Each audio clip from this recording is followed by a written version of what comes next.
Bueno, un saludo para todos y para todas. Mi nombre es Daniel Dueñas y este semestre que entra voy a ser uno de los profesores de una de las secciones del curso Proyectos uno.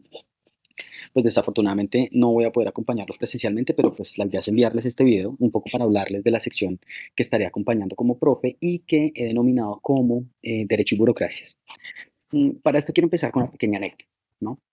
Entonces, pues esto me remonta cuando estaba terminando mi carrera y empezamos con los compañeros de mi semestre y mis amigos y mis amigas el consultorio jurídico, ¿no? Que es este servicio que se tiene que prestar al final de la carrera para poder, básicamente para poderse graduar. Y recuerdo que antes de empezar el consultorio teníamos que asistir a una serie como de cursos y demás, y estábamos en esas conversaciones previas a los cursos y después de los cursos, estábamos creo que todos muy entusiasmados con la idea de pues empezar a ir a los juzgados y poner en práctica las cosas que habíamos aprendido durante los años de formación, ¿no? Durante esos años en clases muy distintas, derecho penal, derecho laboral, derecho civil. Y recuerdo que empezó el consultorio y con él la atención, por ejemplo, a los usuarios que llegaban a solicitar ayuda jurídica, empezamos a construir documentos legales, empezamos a buscar archivos y obviamente empezamos a ir a estos espacios particulares en donde teníamos que tener interacción con todo un mundo de personajes muy particulares. Empezamos a ir a juzgados, a fiscalías. Y yo creo que en esas primeras semanas fue rápidamente claro que eso que nosotros creíamos que iba a pasar, empezó de alguna manera a salirse del libreto. Esos personajes con los que nos topábamos, por ejemplo, en las fiscalías, tenían prácticas, tenían comprensiones que de alguna manera nos desubicaban con respecto a lo que nosotros creíamos que debía suceder y que pensábamos estaba completamente conectado con las normas, con los procedimientos, ¿no? Por ejemplo, recuerdo que mis compañeras contaban que en muchos juzgados las llamaban niñas, ¿sí? Y eso, por supuesto, que las molestaba muchísimo porque pues habían visto que a nosotros, a los hombres, que llegábamos de saco y corbata a los edificios en donde funcionaban las fiscalías o los juzgados, nos decían desde el principio, desde el celador hasta el juez, doctores.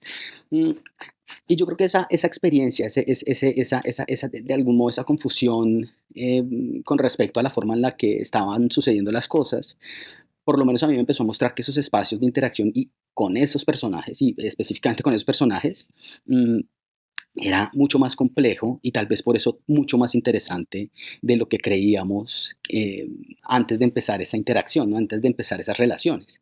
Y yo creo que la razón es relativamente simple, pero creo que también es muy potente. Y es que el derecho, así como está en la Constitución y en los códigos que aprendemos en las clases, ¿no? En los procedimientos, etcétera, es también y sobre todo una experiencia social, ¿no? Que se vive todos los días, que se vive en la cotidianidad. Mm, Y yo creo que abrazar esta idea de que el derecho es mucho más que lo que está en las normas y mucho más de lo que está en la letra, está de algún modo retando una tendencia que existe en nuestra disciplina, ¿sí? En nuestro país, de pensar en el derecho como un mundo que se encuentra solamente en las normas. ¿Sí? El derecho yo creo que puede ser entendido también como el producto de quienes interpretan e implementan disposiciones legales, es decir, el derecho se hace en las relaciones sociales y en las relaciones específicas que nosotros tenemos con los funcionarios, ¿no? Con las burocracias del Estado. Mm, Por ejemplo, cuando cruzamos una frontera entre dos países, cuando un policía nos hace una parada de tránsito por ejemplo, cuando pedimos información en el CAN o en alguna otra institución distrital o nacional, allí tenemos encuentros con esos funcionarios, con esas burocracias, ¿sí? Y no en pocos casos esas interacciones implican muchas cosas, ¿no? Por ejemplo, definen quién puede migrar, quién no puede migrar, quién puede recibir atención de una entidad, quién puede recibir recursos, quién no, ¿no? Mm, Y puede que esa decisión de migrar, de no migrar, de recibir o no recibir recursos, esté atada a lo que son esos funcionarios, ¿no? A los prejuicios que puede tener una persona, a los valores, incluso a buenos o malos días, ¿sí? Y también, por supuesto, a todo un mundo de procesos y todo un sistema oficial que pueden llegar a influenciar el modo en que estos funcionarios y estas burocracias, estos burócratas, interpretan e implementan las normas. También creo, ¿sí? Que Esas relaciones se dan en espacios particulares, es decir, el derecho está acompañado de la construcción de lugares, ¿no? Y de prácticas, ¿no? La toma de huellas, qué significa ir a un juzgado, todo eso está cargado de un montón de significados, de símbolos que también implican y que nos están diciendo cosas alrededor del derecho. Entonces, no solamente son las relaciones sociales que entablamos con estos burócratas, sino que también son las prácticas que llevamos a cabo en los espacios en donde con ellos nos encontramos, ¿no? Y los espacios mismos.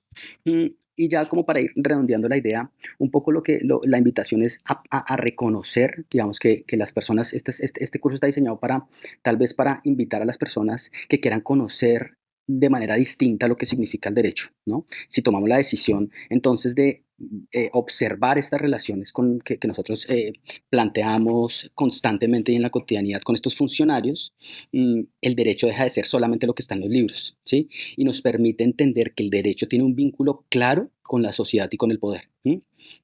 Para volver al ejemplo de mis compañeras en ese consultorio jurídico, ¿qué significaba, por ejemplo, ¿no? Que a esas compañeras, mujeres, las trataran de niñas, ¿no? ¿De dónde salía ese tratamiento? Y uno también podría preguntarse, creo yo, cuáles podrían llegar a ser las implicaciones de ese tratamiento diferenciado a esas personas, ¿no? A esas mujeres que llevaban a cabo esa práctica de algún modo jurídica, ¿no? ¿Será que eran interpretados distintos sus documentos? No lo sé, eso habría que estudiar. Entonces, esta sección lo que busca es desarrollar habilidades de investigación sociojurídica a través y usando como excusa una reflexión sobre la operación de las burocracias, sobre esos encuentros, sobre esos espacios, ¿no? La idea es construir problemas de investigación que tengan como eje alguna inquietud sobre el modo en que los funcionarios se relacionan con los ciudadanos. ¿Mm? Yo creo que este ejercicio nos conduce necesariamente a preguntas sobre el rol que el derecho tiene en nuestra sociedad y reconocer que el rol que tiene el derecho en nuestra sociedad está manifestándose y manifiesta más bien distintas formas de poder. Entonces esa es la invitación como a pensarnos en el derecho de un modo distinto, conectándolo tal vez con miradas críticas que ya tengamos sobre el modo en que funciona nuestra sociedad. Esa es la explicación. Yo creo que el curso puede ser muy útil para darle como que unos giros desde el principio. Además me parece muy interesante que lo podamos hacer desde el primer semestre, giros como a estas ideas digamos que estructuradas sobre la idea de que el derecho solamente es aquello que nosotros encontramos en los libros, en las normas, en los procedimientos. Sería eso, les mando un abrazo y espero pues que muchos se animen a ver la clase conmigo.